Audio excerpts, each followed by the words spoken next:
Eh bien, bonjour à toutes, bonjour à tous. J'espère que vous allez bien avec cette fraîcheur qui attaque. Je suis retourné en Auvergne, donc du coup, il fait pas très chaud ce matin. Donc, on va se réchauffer en écoutant Pierre-Yves Ditlo nous parler de cryptoactifs qui concerne donc le chef d'entreprise. En amont, je souhaitais vous rappeler deux nouvelles formations, deux formations qui ont lieu en janvier. Si tu peux avancer, Pierre-Yves. Oui, Le dirigeant remarié, sécuriser la détention de l'entreprise. Formation les 13 et 20 janvier, hein, uniquement les matins, deux matinées pour parler de remariage, pour parler de gouvernance de l'entreprise, pour parler de transmission de l'entreprise dans le cadre d'une personne qui est dans un second mariage. Et puis, la seconde formation qui concerne la société civile, les enjeux civils, qui aura lieu en journée entière le 27 janvier prochain, toujours à distance, hein, en visio, dans nos formations. Et puis, je vous annonce donc le prochain webinaire, puisque nous attaquons un cycle sur les cryptos.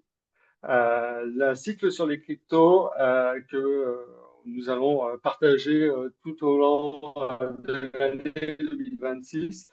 Nous attaquons avec Pierre-Yves qui va nous expliquer un point surtout de question, on va dire, crypto et chef d'entreprise.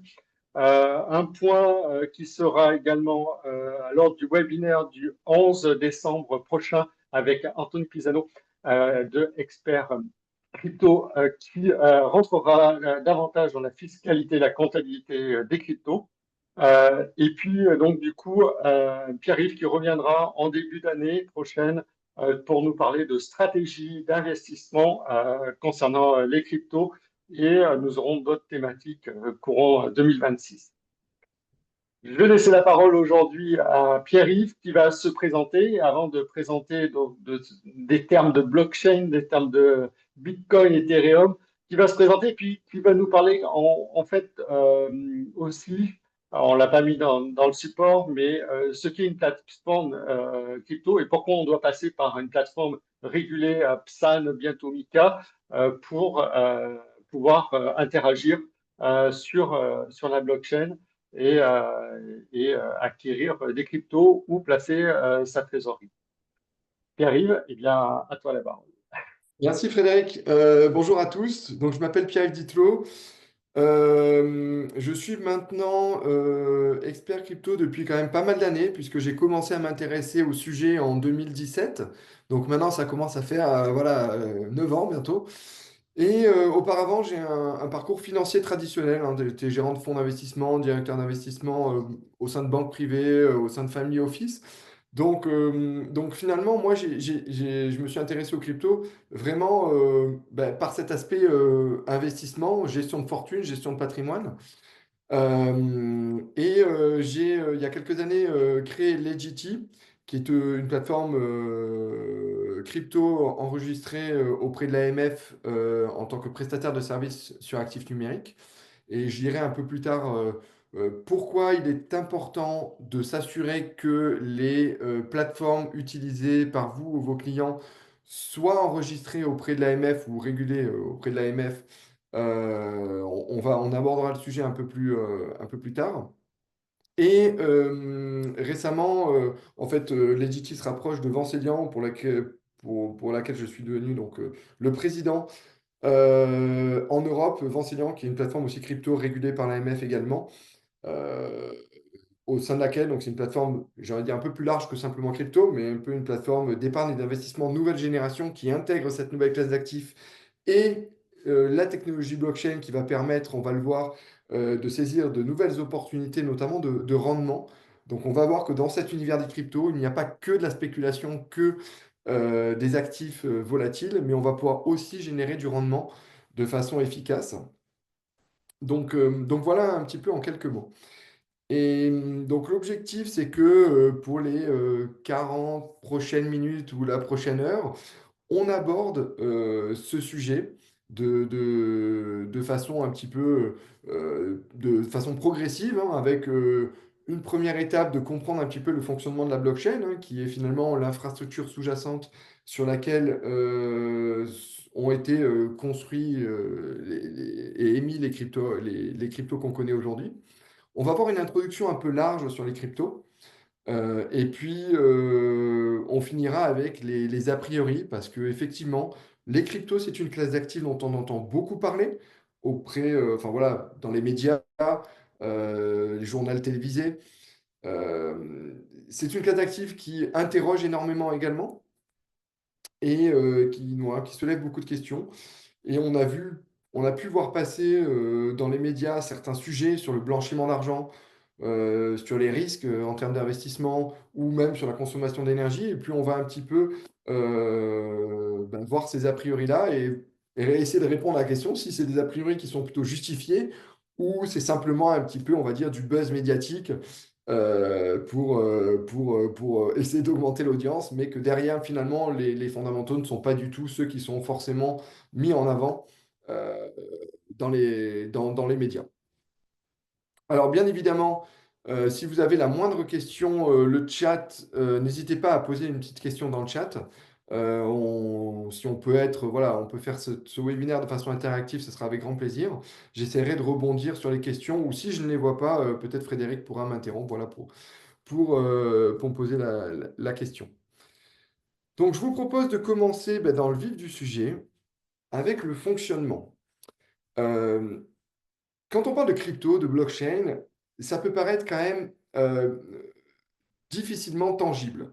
Quand on parle d'immobilier, bon, bah là, on arrive à se projeter, on a un bâtiment, on a quelque chose de tangible hein, sur lequel se raccrocher. Quand on parle de blockchain et de crypto, ça reste immatériel. Ça reste finalement du numérique. Et donc, c'est vrai que c'est un des freins aujourd'hui qui freine, on va dire, les investisseurs, les utilisateurs à pouvoir se projeter.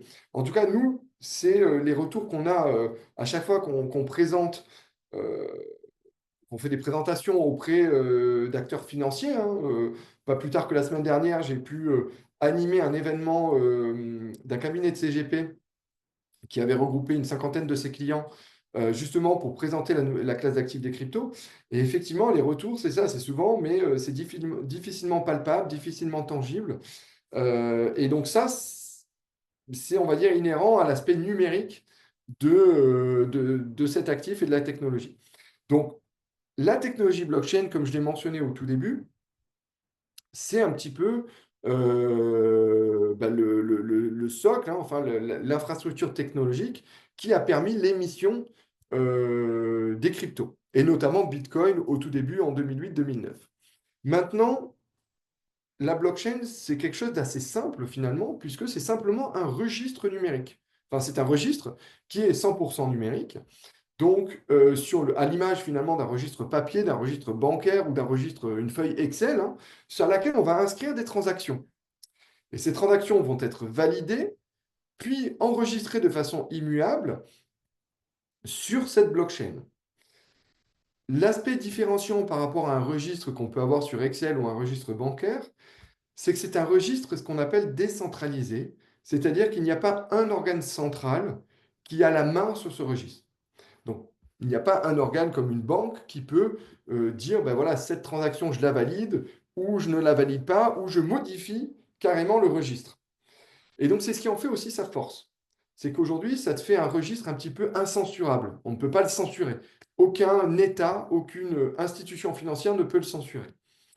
Mais maintenant, comment il fonctionne? Parce que, OK, il n'y a pas un organe central. Aujourd'hui, nous, notre système bancaire fonctionne très bien, mais parce qu'on a confiance dans ce système bancaire, on a confiance que quand on effectue un virement, ben, ce virement, cette transaction, finalement, elle est enregistrée d'un bout à l'autre. En fait, d'un côté un débit, de l'autre côté un crédit, mais finalement, ce sont des institutions financières et bancaires qui vont valider ces transactions. Avec la technologie blockchain, c'est un réseau finalement d'ordinateurs hein, qui vont s'occuper de la validation, de l'enregistrement et de la sécurisation de ce registre blockchain. Et pour ce faire, ce réseau d'ordinateurs, il y a différentes façons, différents finalement algorithmes de consensus qui permettent la validation et la sécurisation de ces transactions. Mais voilà, c'est toujours le même système. Ce sont des ordinateurs qui vont sécuriser ce réseau et souvent des ordinateurs qui sont vraiment répartis partout dans le monde, ce qui en fait finalement un réseau incensurable parce que même si un État devait demain complètement bloquer ou débrancher certains ordinateurs dans un pays qui participe au réseau Bitcoin, à valider le réseau Bitcoin, bah, dans un autre pays, de toute façon, il y a d'autres ordinateurs qui vont continuer le mécanisme, le process. Donc c'est vraiment incensurable. Euh, et donc, qu'est-ce qui se passe quand un acteur sur la technologie blockchain, enfin sur son portefeuille crypto, va transmettre une transaction dans le réseau blockchain? Ben, cette transaction va être récupérée et va être ajoutée à toutes les transactions qui sont en cours finalement de traitement au sein d'un bloc. Et ce bloc va être ben, validé par les différents acteurs du réseau et une fois validé, va être enregistré. Et on dit que c'est un enregistrement immuable qui ne peut pas être modifié puisque chaque bloc va être lié au bloc précédent. Et ça, ainsi de suite. Et donc, si un acteur malveillant voulait finalement altérer et modifier une transaction dans un des blocs, voulait altérer la chaîne et modifier une transaction, en fait, ça modifie l'intégralité de la chaîne. Donc, ça n'est pas possible. C'est pour ça qu'on met en avant le côté sécurité de ce réseau. Et ce qui est intéressant d'observer, c'est que si on prend le réseau maintenant Bitcoin, qui existe depuis 2009, fin 2008, début 2009, donc on a quand même un historique qui est assez long. C'est un réseau qui n'a jamais subi en fait de coupure. Tous les utilisateurs de réseau ont toujours pu, depuis 2008-2009, effectuer des transactions au sein de ce réseau.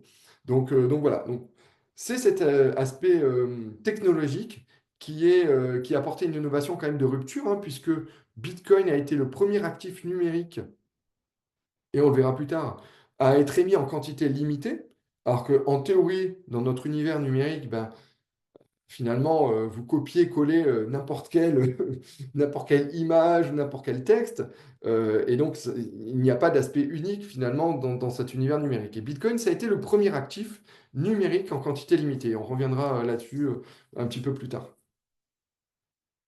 Donc voilà, donc la blockchain permet simplement des échanges sans intermédiaire et avec une transparence totale puisque c'est un registre public. Donc n'importe qui peut consulter ce registre et voir les transactions. En revanche, c'est un registre, on va dire, pseudonyme. Vous n'avez pas le nom, le prénom de la personne qui émet la transaction. C'est simplement une suite de chiffres et de lettres, un petit peu comme si ben, notre registre bancaire, on pouvait le consulter et que chaque transaction était identifiée par notre IBAN. Donc l'IBAN, c'est une suite de chiffres et de nombres de lettres et de chiffres, mais qui est pas, qui est rattaché à un nom sur notre compte bancaire, notre nom et notre prénom. Mais si on prend uniquement l'IBAN, bah, comme ça, on ne peut pas forcément rattacher le nom et le prénom. Donc, c'est ça, c'est un registre en fait pseudonyme, mais pas anonyme. Et on verra, c'est très important dans toutes les actions, notamment de lutte contre le blanchiment d'argent et le financement du terrorisme, toute la traçabilité, et on verra pourquoi les cryptos est un actif qui est encore beaucoup plus traçable que notre monnaie fiduciaire, et on peut remonter en fait très très loin sur les transactions des utilisateurs. Donc voilà un petit peu pour le fonctionnement. Et l'aspect aussi particulier de cette classe d'actifs, c'est que grâce à cette technologie et à ce fonctionnement, ça en fait un des seuls actifs où, que l'on peut en fait, où l'on peut décider de le conserver soi-même ou de déléguer la conservation à un acteur. Donc un acteur plutôt régulé, on en revient à ça. Mais c'est vraiment le seul actif qui permet ça. C'est-à-dire que si vous souhaitez conserver vous-même et donc prendre bien sûr la responsabilité de la conservation, vous avez tous les outils aujourd'hui en place pour conserver vous-même vos actifs, au même titre que si vous conservez du cash sous votre matelas ou dans votre coffre. Euh, Sauf que là, bien évidemment, comme c'est numérique, on peut transporter des quantités infinies hein, aujourd'hui avec des tout petits logiciels, de tout petits matériels qui permettent de sécuriser euh, vos cryptos. Donc ça en fait aussi, voilà, encore une fois, on revient à l'aspect non censurable, parce que si demain, les États souhaitent s'accaparer d'une partie de l'épargne des citoyens, voilà, c'est des sujets qui maintenant font un peu peur dans tous les débats qu'on peut voir. C'est vrai que les cryptos, donc le Bitcoin, ou on verra plus tard les stablecoins, peut être un actif qui soit complètement hors système étatique et qui peut, enfin voilà, on peut complètement le retirer de la mainmise des États.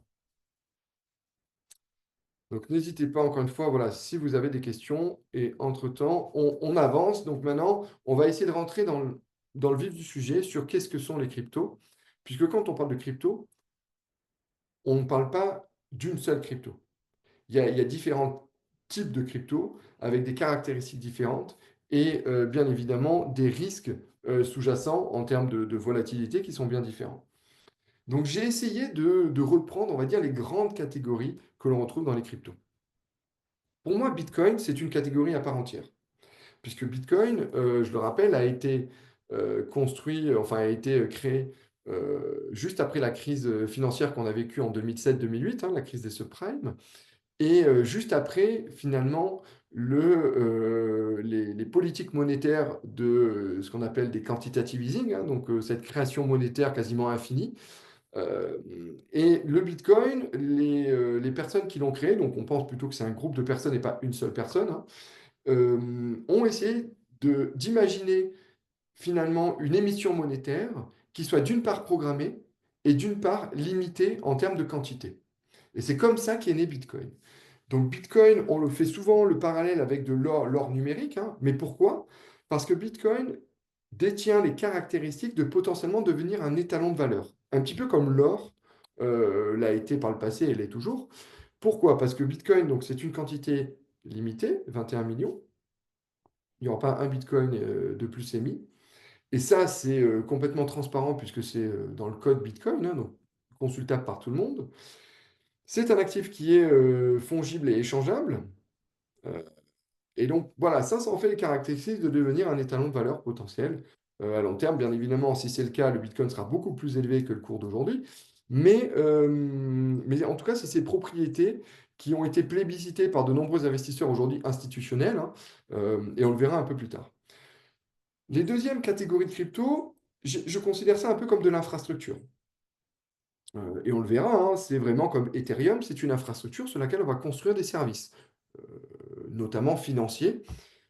C'est intéressant d'observer qu'aujourd'hui, on peut recréer tous les services financiers que l'on connaît hein, euh, sur la technologie blockchain, donc du coup sans intermédiaire de confiance. La technologie crée la confiance, si je schématise. Ensuite, on va avoir une catégorie beaucoup plus spéculative qu'on appelle les utilities et les tokens de gouvernance, hein. Donc, ce sont des tokens, des cryptos qui vont vous permettre d'accéder à un service ou de participer à la gouvernance d'un écosystème. Mais là, la création de valeur, et on va le voir, est plus complexe hein, et en tout cas amenée à beaucoup plus de volatilité. Et puis, on va avoir toute la catégorie des stablecoins qui aujourd'hui est une catégorie en très très forte croissance et qui représente une innovation de rupture hein, dans tout ce qui est système de paiement. Et donc on va le voir aussi un petit peu. Et puis bon, j'ai mentionné aussi la catégorie, d'ailleurs je ne l'ai pas mis là, mais il y aura la catégorie des NFT aussi, on va en parler, et des meme coins, qui sont voilà, des catégories juste pour la mentionner, mais qui, selon moi, en tout cas, ne rentrent pas du tout en termes d'actifs pour une allocation patrimoniale. Ils sont plus là pour vraiment de la pure spéculation, et on va expliquer un petit peu pourquoi. Avant de rentrer dans le détail de toutes ces catégories, je voulais juste mentionner des cas d'usage, parce qu'aujourd'hui, on parle de crypto, on parle, voilà, on dit que c'est quelque chose d'immatériel, difficilement tangible, mais néanmoins, il y a des cas concrets dans notre quotidien de tous les jours. Je prends l'exemple du paiement, notamment via les stablecoins. Aujourd'hui, les transferts de stablecoins, donc les transactions en stablecoin, représentent des montants plus élevés que les transactions Visa et Mastercard. Donc c'est déjà en fait aujourd'hui dans notre quotidien.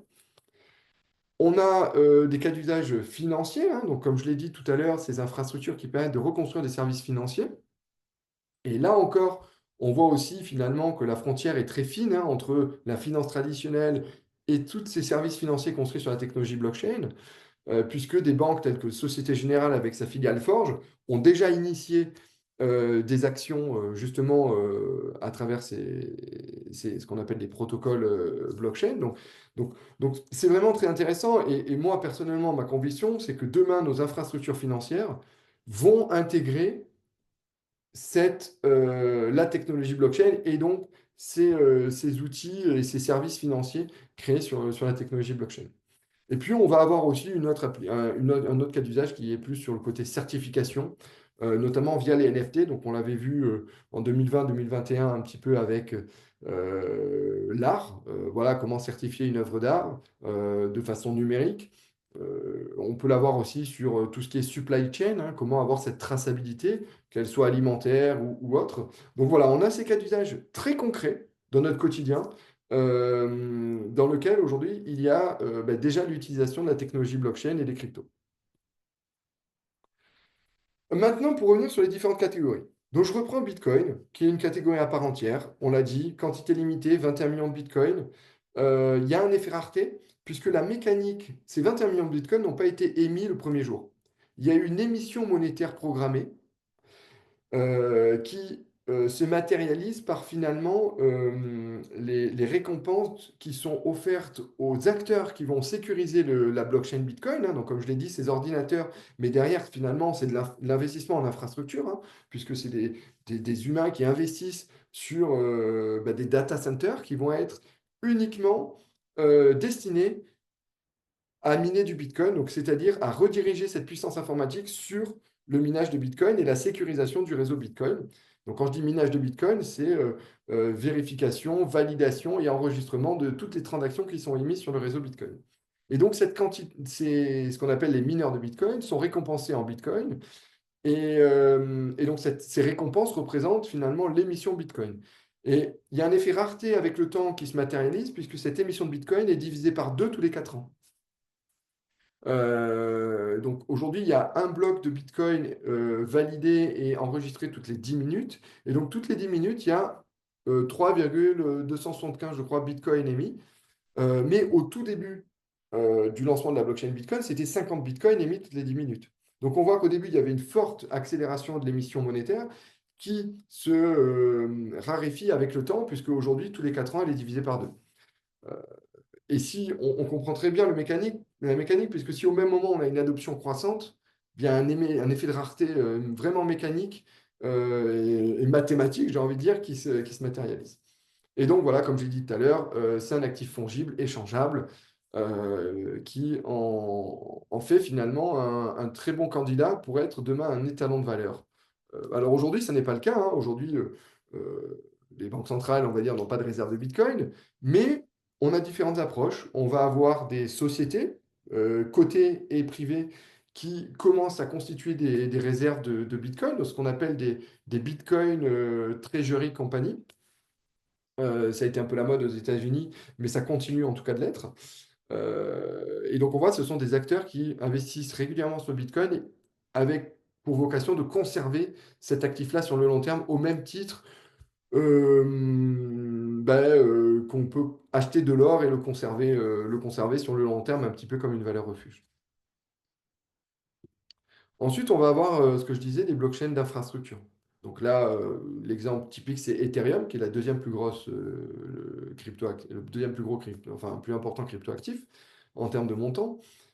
Et donc ça, il faut plutôt voir ça comme une infrastructure, donc une autoroute. Donc la blockchain, c'est l'autoroute. Et puis si vous voulez soumettre des transactions pour la valider sur ce registre-là, bah, vous allez devoir payer en Ethereum dans la monnaie. Donc vous allez passer au péage, j'ai envie de dire, pour inscrire cette transaction sur le registre. Et donc là encore, on voit très bien, plus il y a d'utilisation de ce registre-là, bah, plus il y a d'utilisation de la blockchain, de la crypto Ethereum, et donc ça en fait, ça crée de la valeur sur cette crypto.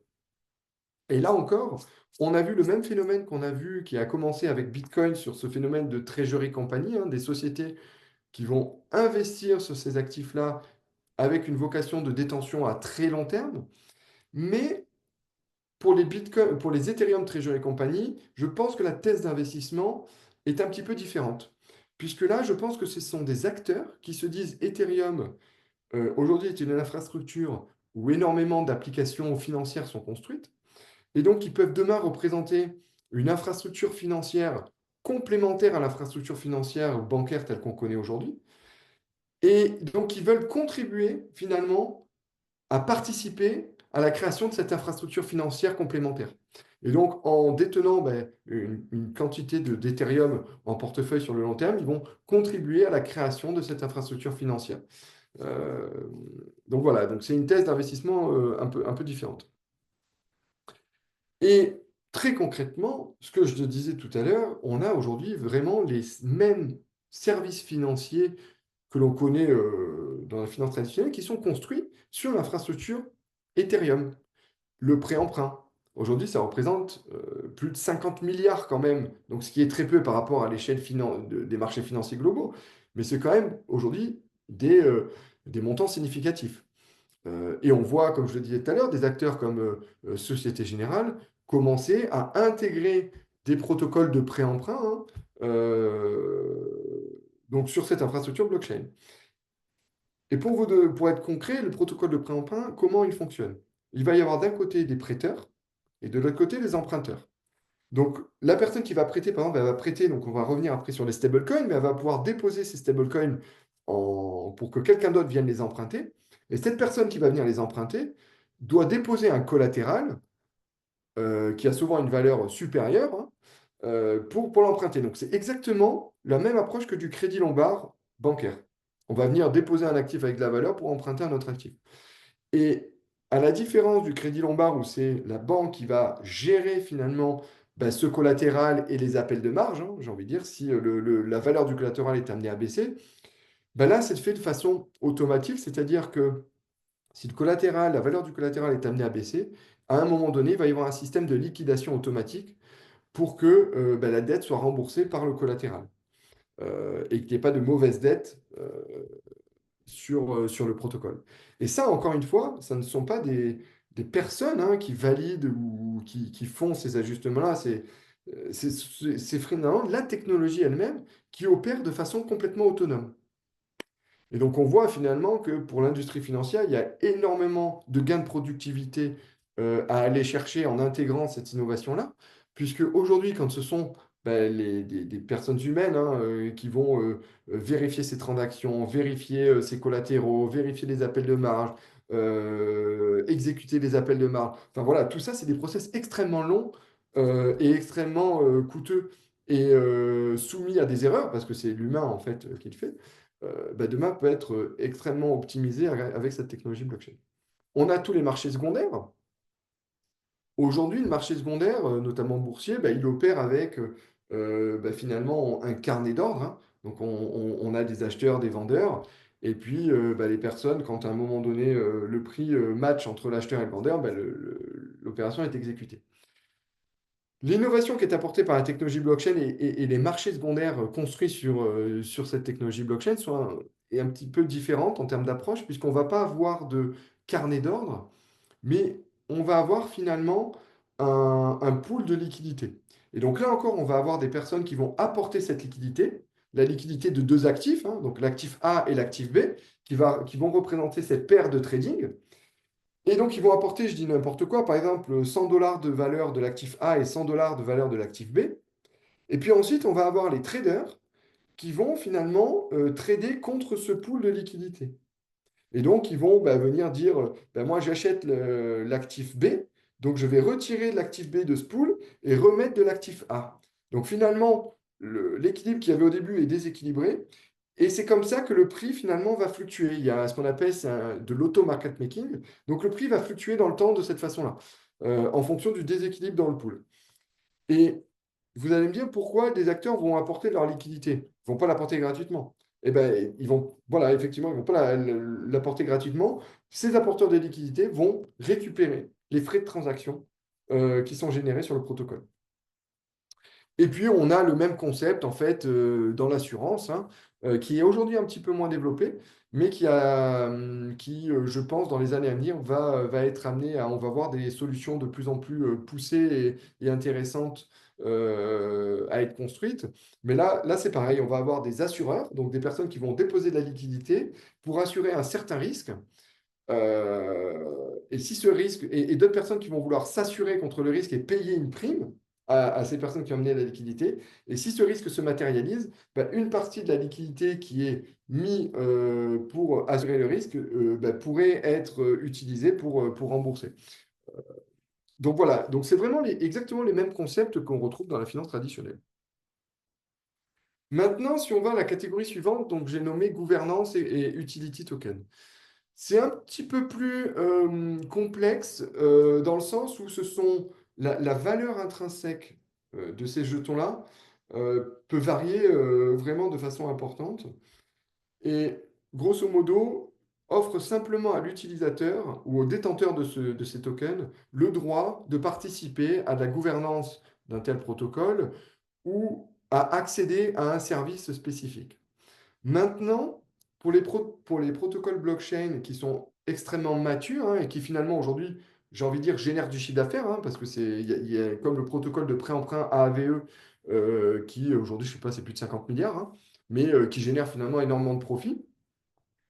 Donc sur ces tokens-là, bah, on peut faire un parallèle d'analyse comme on peut analyser une société, puisqu'il y a des profits qui vont être utilisés à racheter le token sur le marché pour le détruire ou pour le redistribuer finalement aux acteurs qui participent à la gouvernance du protocole.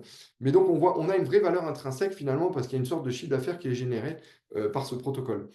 Et les protocoles de prêt-emprunt, ils génèrent du chiffre d'affaires de façon extrêmement simple, hein.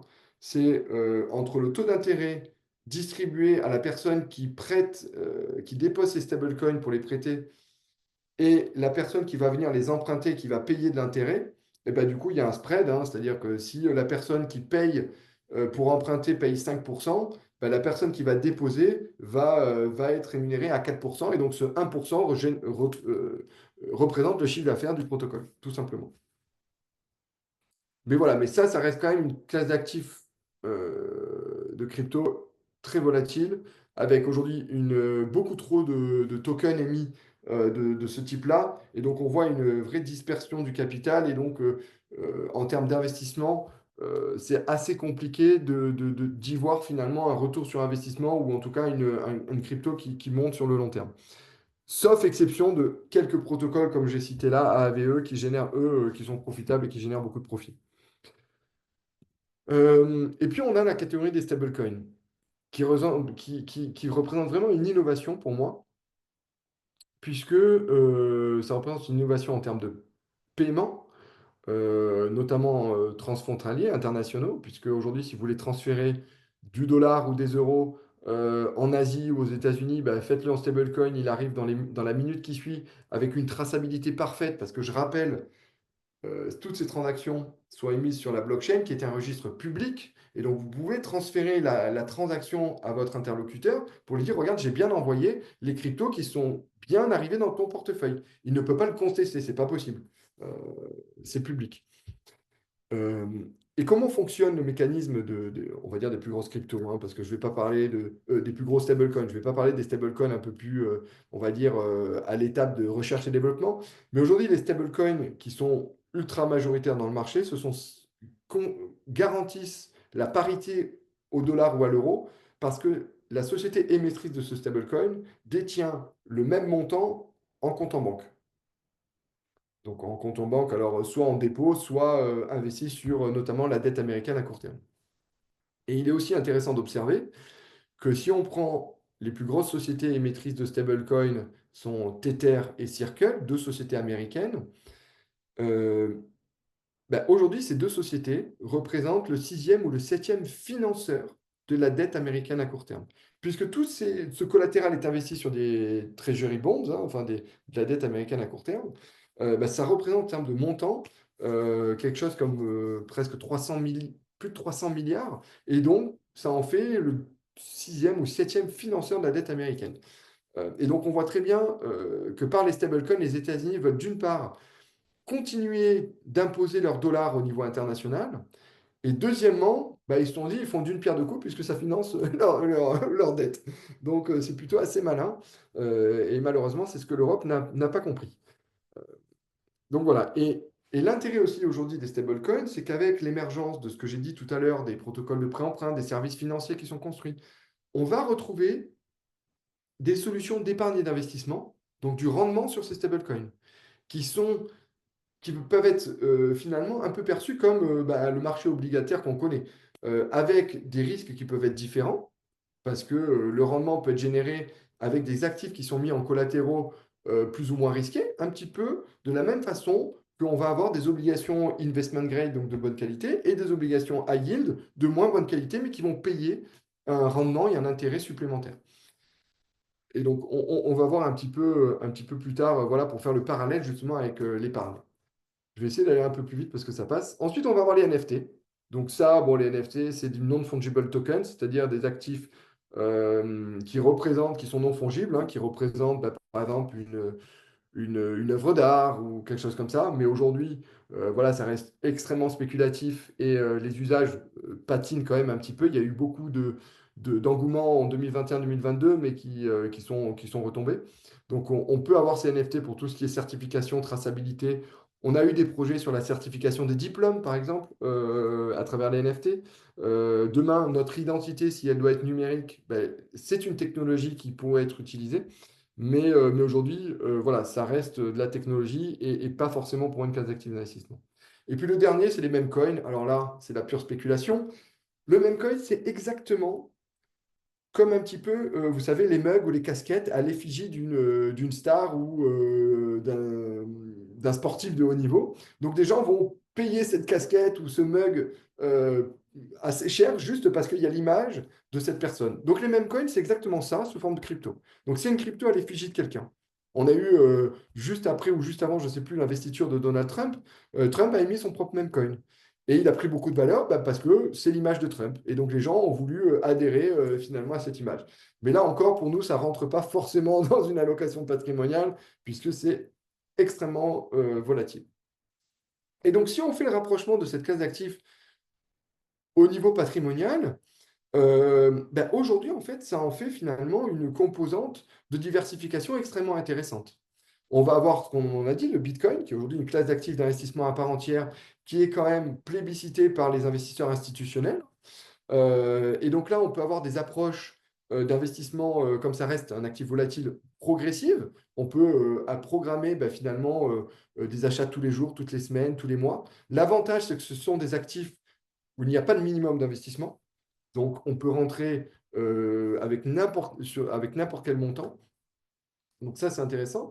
On va avoir aussi une approche de rendement avec les stablecoins. Et donc là, encore une fois, ça rentre complètement dans l'aspect patrimonial hein, et peut venir en diversification. Et puis, on peut aussi extrapoler avec des stratégies d'investissement plutôt, j'ai envie de dire, d'infrastructure avec le minage de Bitcoin, puisque là, on investit sur des data centers, hein, concrètement, et être rémunéré finalement en Bitcoin. Donc c'est plutôt de l'infrastructure. Donc, voilà un petit peu le parallèle en termes patrimonial et pourquoi aujourd'hui il est important de s'intéresser à la classe d'actifs dans un contexte patrimonial global. Et ce que j'ai oublié de mentionner, c'est que grâce à la technologie blockchain, toutes les solutions de rendement que l'on peut avoir sur les stablecoins offrent aussi une flexibilité du capital inégalée aujourd'hui, puisqu'on va avoir des dépôts, des retraits et de la distribution du rendement de façon instantanée.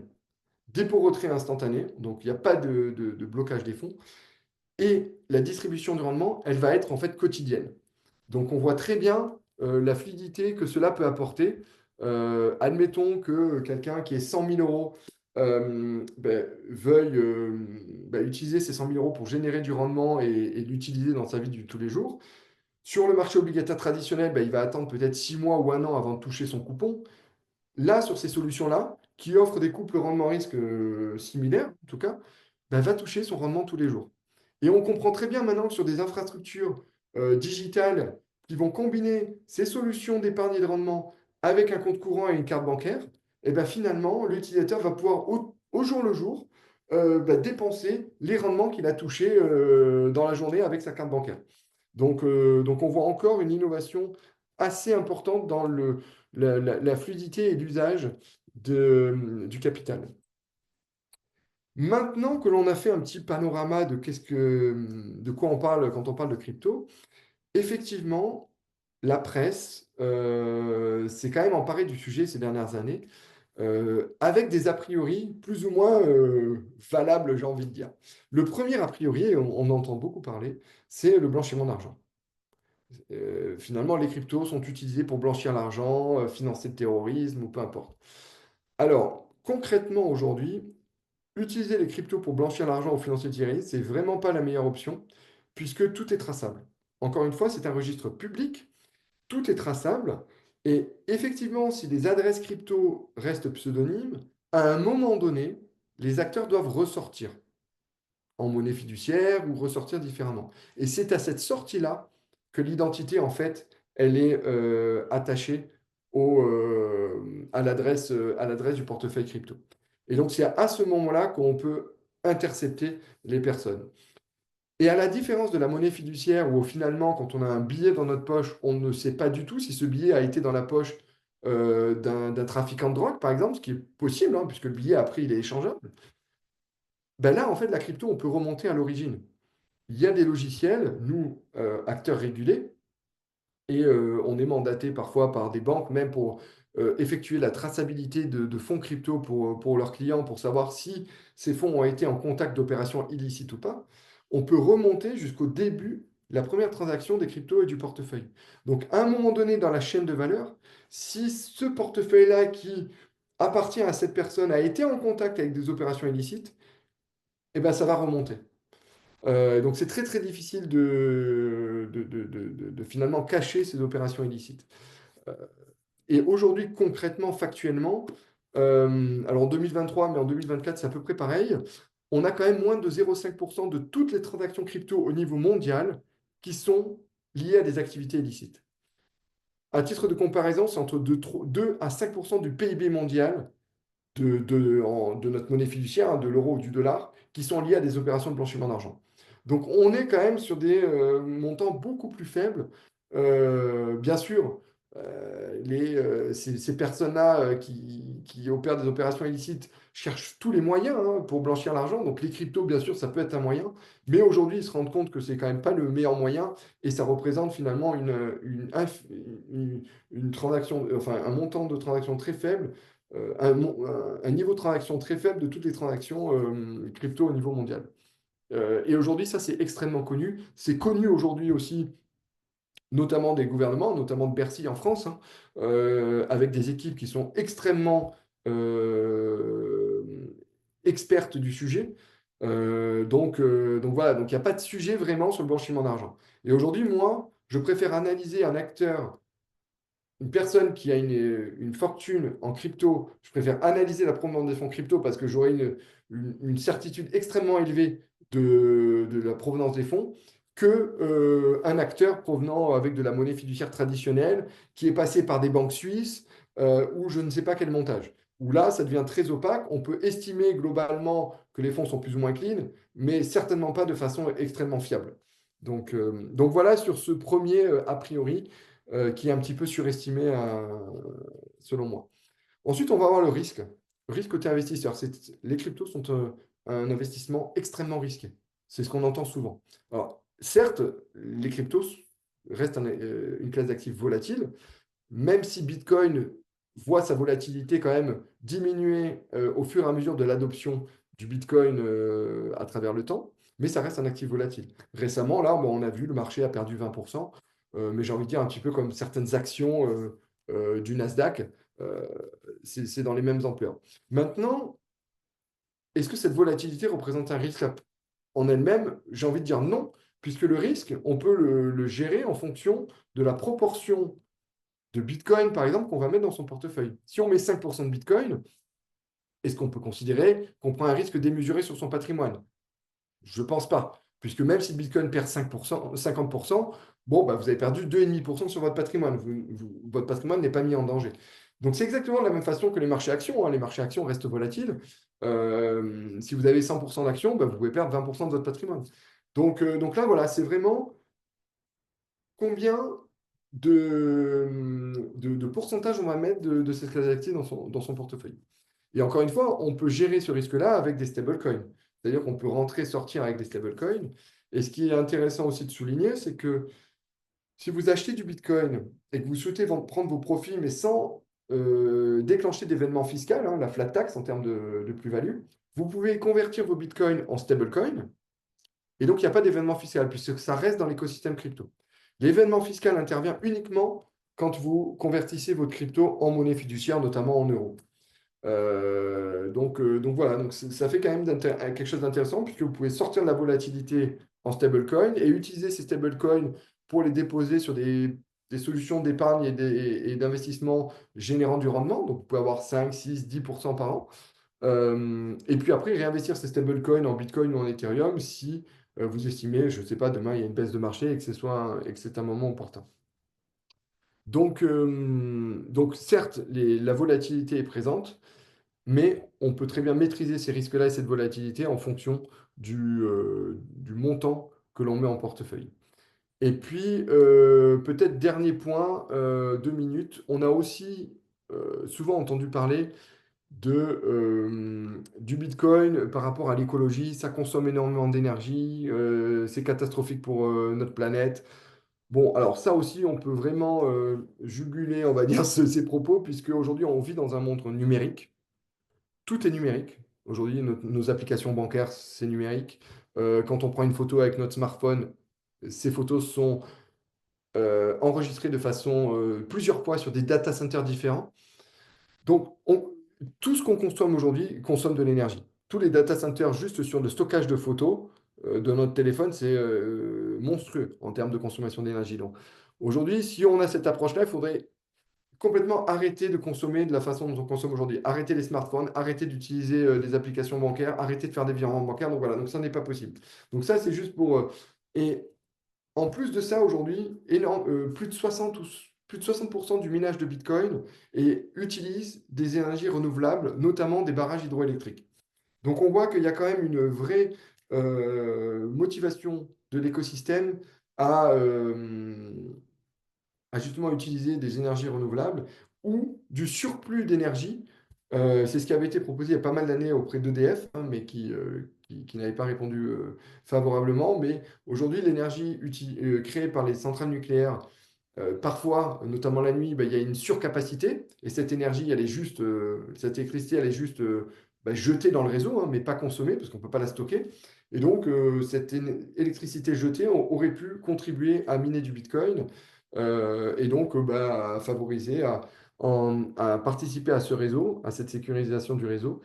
Et ça aurait généré, si EDF avait fait ça en 2017, aujourd'hui EDF serait, grosso modo, dans les estimations, aurait une trésorerie en Bitcoin autour de 4 à 5 milliards.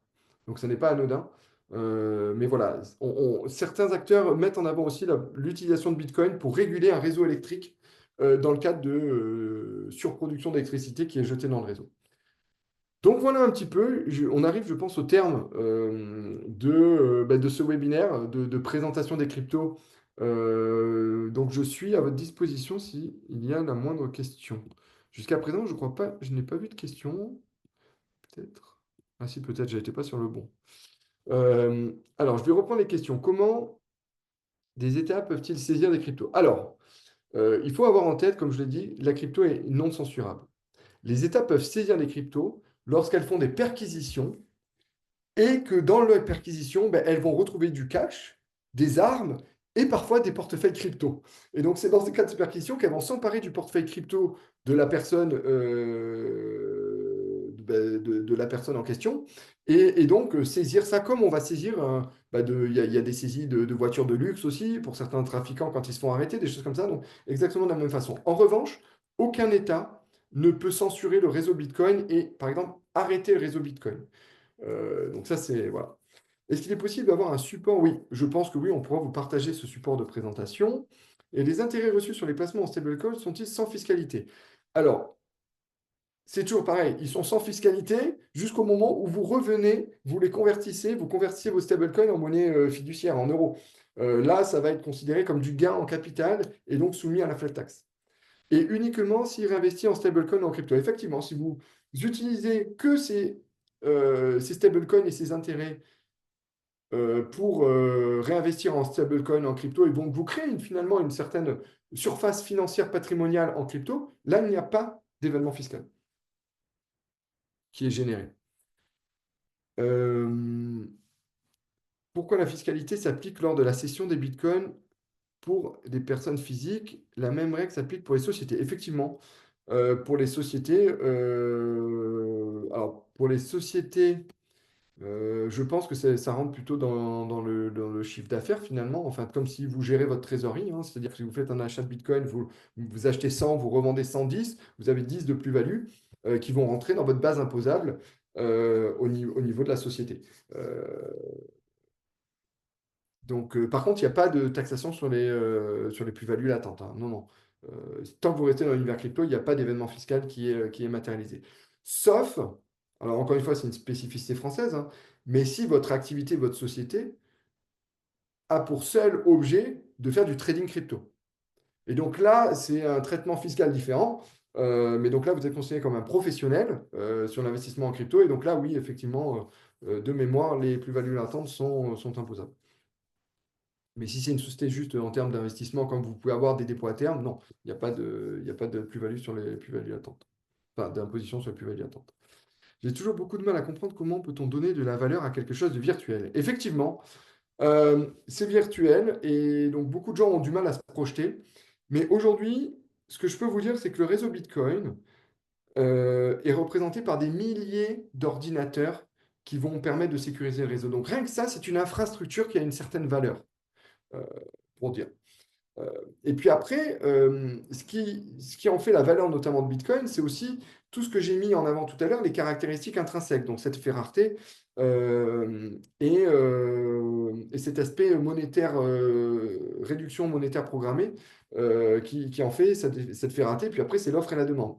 Mais j'ai envie de dire, aujourd'hui, l'or, on a décidé que l'or avait de la valeur, mais à la base, c'est un caillou, hein. Voilà, mais on a décidé que ce caillou avait de la valeur.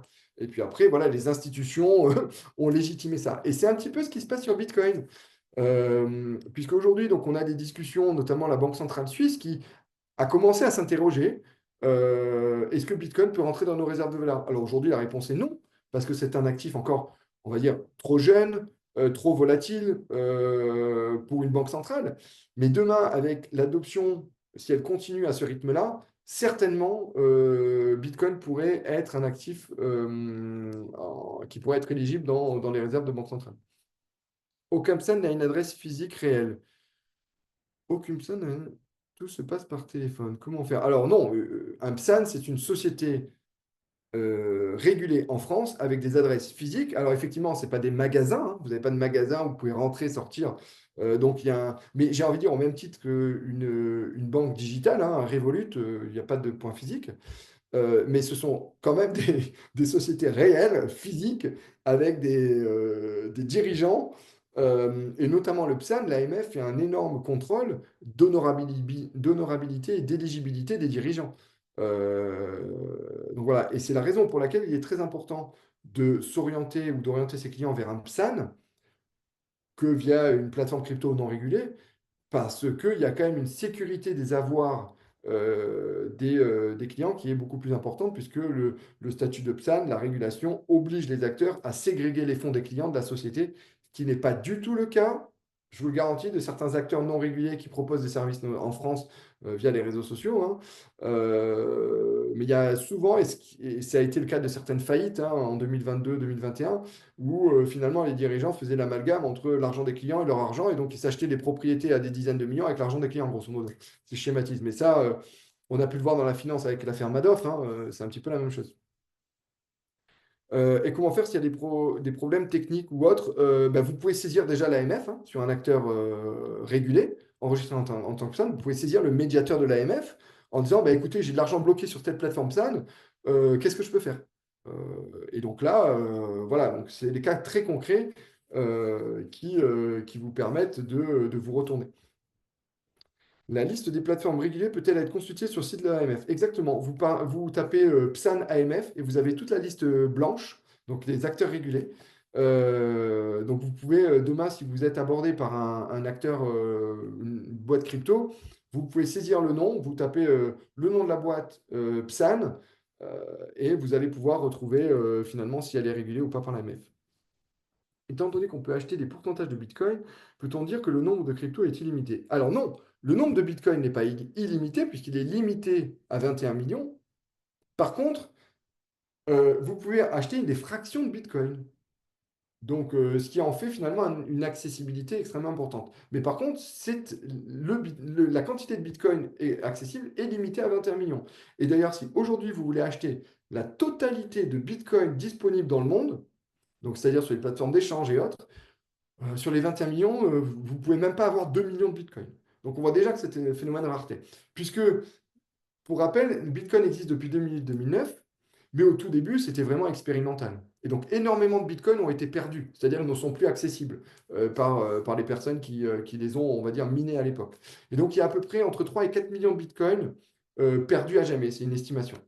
Déjà sur les 21 millions, donc ça réduit encore plus. Voilà. Concrètement, les étapes pour financer de la croissance dans une entreprise. Alors aujourd'hui, la blockchain, figurez-vous que oui, elle a un impact dans l'économie réelle, puisque tout ce qui est les stablecoins, aujourd'hui, quand je parlais de programmes de rendement sur stablecoin ou des opportunités d'investissement sur stablecoin, ben, certaines opportunités sont réellement liées au monde réel. C'est-à-dire que vous pouvez avoir demain, on parle de la tokenisation, hein, un fonds qui va financer des entreprises européennes qui va pouvoir être tokenisé, accessible via un programme de rendement sur stablecoin. Donc vous allez financer un stablecoin, mais in fine, votre argent est investi dans le fonds d'investissement qui va financer des entreprises. Vous pouvez aussi retrouver de la dette américaine sous forme de crypto. Donc, il y a quand même un pont aujourd'hui qui s'est créé depuis quelques années qui finance finalement l'économie réelle. Euh, la crypto, un actif du bilan, peut-on l'utiliser en caution? Effectivement, alors pas toutes les cryptos, mais si on parle encore une fois de Bitcoin, aujourd'hui, vous pouvez accéder à du crédit lombard en Bitcoin. Via très peu de banques en Europe, mais nous, par exemple, on a accompagné des confrères en fait CGP qui avaient des clients qui avaient besoin de liquidité, mais qui ne voulaient pas vendre leur Bitcoin. Donc, avec des acteurs qu'on connaît très bien et qui on travaille, hein, des acteurs bancaires européens, il peut y avoir, et pour être concret, sur du Bitcoin, vous avez à peu près 40% de LTV, de loan to value. Donc, vous avez 100 en valeur Bitcoin, vous pouvez emprunter 40 en euros à Euribor plus 1% ou 0,5, je ne sais plus. Mais oui, oui, c'est tout à fait. Et pour une société, c'est tout à fait possible aussi. Ouais. Euh, dans une approche de conseil auprès de nos clients, comment peut-on sécuriser les placements de nos clients en cas de bear market? Effectivement, l'approche, c'est l'investissement programmé. C'est une des façons de lisser son point d'entrée. L'autre façon, c'est de rester en stablecoin sur des produits de rendement accessibles via ces stablecoins. Donc là, en attendant finalement un- en fin de bear market ou voilà, une meilleure tendance de marché. Mais voilà, je pense que c'est ça, c'est vraiment d'une part mesurer l'exposition à la classe d'actifs, donc de ne pas mettre 50% du patrimoine de son client ou lui recommander. Et deuxièmement, de rentrer progressivement à travers le temps. Je voulais juste aussi mentionner qu'aujourd'hui, le conseil sur cryptoactifs est vraiment encadré par le statut du PSAN et n'est pas encadré par le statut de CIF ou de CGP. Et donc, c'est pour ça que la collaboration entre un PSAN et un CGP fait tout son sens, puisque le CGP, le professionnel, va accompagner son client au niveau volet patrimonial, au niveau global, hein, donc l'accompagnement, et l'acteur PSAN va arriver sur plutôt l'expertise crypto et donc le conseiller sur l'allocation crypto. Nous avons eu un contrôle fiscal sur la société de trading de crypto il y a quelques années et elle n'a pas été taxée sur les plus-values latentes sur le portefeuille. Elle a été taxée sur son chiffre d'affaires. Ben ça, c'est un très bon exemple. Alors, moi, je pense qu'avec l'administration fiscale, ça dépend comment le dossier a été défendu, hein, finalement. Quelles sont les preuves tangibles que vous avez apportées. Mais il faut, je pense, montrer que l'activité de trading crypto n'est pas l'activité principale de la société. Il y a, voilà, c'est le seul. Je pense que si l'administration fiscale considère que l'activité de trading crypto est l'activité principale, la fiscalité sera complètement différente. Mais c'est un très bon retour d'expérience en tout cas. Alors non, ça n'a pas évolué, hein, ça dépend vraiment comment l'administration fiscale considère l'activité de la société.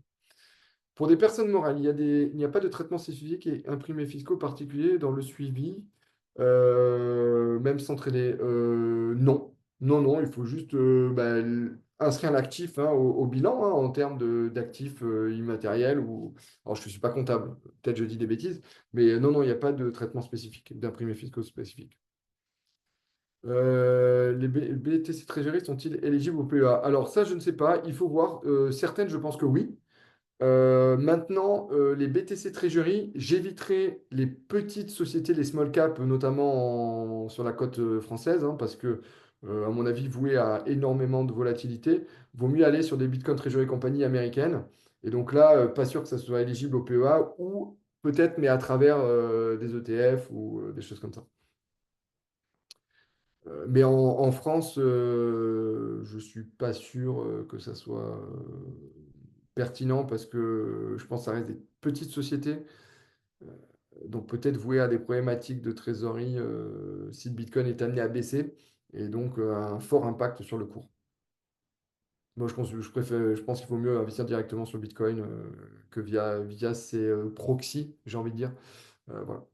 Pareil, en particulier comme personne morale, n'est-il pas recommandé de détenir des cryptos sur un portefeuille froid? Alors, ça, c'est vraiment le choix de chacun. Parce qu'on l'a vu, la technologie permet de conserver soi-même ses cryptos, donc on appelle un portefeuille froid, ou déléguer à un acteur régulé. Il faut bien avoir en tête que les conserver soi-même engendre d'autres risques. C'est-à-dire, c'est vous qui avez la responsabilité. Il faut que ça reste quand même extrêmement confidentiel, parce que si des personnes malveillantes savent, c'est exactement comme si elles savent si demain vous avez 500 000 euros sur votre matelas, elles vont venir vous cambrioler, tout simplement. Bah là, elles vont venir vous agresser pour vous récupérer votre portefeuille. Donc voilà, il y a quand même des précautions au niveau sécurité. Euh, Maintenant, sur des acteurs régulés en France, il y a quand même très très peu de risques au niveau de conservation, puisque le marché est extrêmement mature et les règles sont extrêmement claires. Donc voilà. Par contre, je ne dirais pas la même chose sur des plateformes un peu partout dans le monde. Et encore une fois, une plateforme régulée en France a une obligation de ségrégation des fonds. Donc, même si la plateforme est amenée à fermer, tous les fonds des clients sont là. Donc, les clients sont remboursés. Mais bon, ceux pour les plus avertis, effectivement, ils peuvent détenir leur crypto eux-mêmes. Pour un placement de 100% sur la crypto active, quelle serait votre recommandation? Réserve de valeur, infrastructure et stablecoin. Alors, bon, ça, tout dépend aussi de l'environnement. Euh, Aujourd'hui, c'est vrai qu'il faut quand même avoir en termes d'actifs volatiles, une prépondérance Bitcoin. Donc, si on fait que d'actifs volatiles, je dirais 70% Bitcoin, 30% Ethereum ou 65, 35. Et puis après, vous pouvez avoir ce volet stablecoin qui va être votre buffer de volatilité, hein, en fait, pour atténuer la volatilité, ou si vous estimez que le marché est peut-être en tendance moins favorable, ou si au contraire il a été très favorable et que vous voulez prendre des profits. Nous, c'est un petit peu la façon dont on voit les choses. Aujourd'hui, d'ailleurs, c'est des- un marché aujourd'hui qui est revenu sur des points assez intéressants, autour de 90 000 $ le Bitcoin, où nous, on a commencé à renforcer les positions. Maintenant, si Bitcoin, je vous donne un schéma, devait remonter sur les 125 000 ou une extension plus importante, 140 000 $, on reconstituerait une poche de cash à travers les stablecoins pour saisir peut-être des opportunités. Donc, c'est des cycles moyen-long terme sur lesquels on va surfer un petit peu pour créer de la valeur sur le long terme. Comment les experts comptables et collaborateurs comptables peuvent-ils se former pour la gestion comptable des cryptos? Alors là, je pense que je peux laisser Frédéric en parler un peu plus que moi. 21 millions de bitcoins, vous êtes émis à terme, donc le nombre de bitcoins est limité théoriquement. C'est pas théoriquement, c'est il est limité. Mais étant donné, on peut fractionner de manière infinie, finalement, il n'est plus limité en pratique. Alors en pratique, on peut en acheter, oui, tout le temps. Mais il est quand même limité en termes de quantité. On ne peut pas en acheter 10 millions, par exemple. C'est pas possible. Le CGP ne peut pas avoir de casquette PSAN. Alors, non, il peut être PSAN, mais la régulation, je vous dis, est extrêmement lourde. Donc, c'est l'équivalent d'une société de gestion, hein. Donc, le CGP peut demain monter sa société de gestion, mais ça implique quand même des coûts financiers et des moyens humains et techniques qui sont extrêmement importants. Voilà, mais il ne peut pas avoir la casquette PSAN. Contrairement à l'or, où il n'est pas possible de découper un lingot. Effectivement, là, on peut décimaliser finalement. Il y a 18 décimales sur le Bitcoin. On peut décimaliser le Bitcoin. Euh, donc oui, ça en rend l'accessibilité, on va dire, infinie, puisque n'importe qui peut accéder au Bitcoin, toujours dans une quantité finie de 21 millions. Donc voilà, je crois que j'ai traité à peu près toutes les questions. Je ne sais pas si Frédéric, tu es toujours là. Il y avait une question notamment sur la formation des experts comptables et des collaborateurs comptables. Donc nous, ben, on intervient un petit peu comme là aujourd'hui, hein. J'interviens auprès de vous pour essayer de sensibiliser sur ce sujet. Euh, mais voilà. Je sais pas. Frédéric est parti, j'ai l'impression, ouais. Donc, mais bon, je pense qu'il pourra revenir vers vous sur tout le volet formation. Quel est le ticket d'entrée minimum chez Legiti? Donc, comme je le disais, il n'y a pas de ticket d'entrée, enfin, c'est 20 euros pour investir parce que c'est plus des problématiques techniques, hein. On ne peut pas faire des opérations trop petites. Mais voilà, c'est 20 euros, donc il n'y a pas vraiment de ticket d'entrée. Donc nous, on voit vraiment les clients de nos partenaires, CGP ou autres, souvent ils mettent des petites sommes, hein, 500 euros, 1000 euros, 2000 euros, pour voir un petit peu le fonctionnement. Et puis une fois qu'ils ont compris le fonctionnement, après, vont beaucoup plus loin, ils mettent des sommes plus importantes pour une partie de leur épargne. En tout cas, j'espère avoir été, bah voilà, vous avoir donné quelques clés de lecture de cette classe d'actifs. Peut-on envoyer... Il peut envoyer... Donc, pour toutes les questions, je vais le mettre dans le chat. N'hésitez pas aussi à... euh, je ne sais pas si je peux l'écrire. Pour la présentation. Hop, non, je ne peux pas mettre... Mais en tout cas, vous pouvez écrire à contact@force-patrimoine.fr pour toute question additionnelle que vous aurez à l'avenir. Et puis, Frédéric ou moi-même, en tout cas toute l'équipe, seront ravis d'y répondre. Merci beaucoup pour votre attention. Merci beaucoup pour toutes les questions qui ont été posées. C'est toujours très enrichissant quand il y a des questions. Et voilà, et puis je vous dis rendez-vous dans un prochain épisode. Comme disait Frédéric, je crois que c'est prévu pour début d'année. Et je serai ravi voilà, de vous retrouver à ce moment-là. Merci beaucoup. Bonne journée.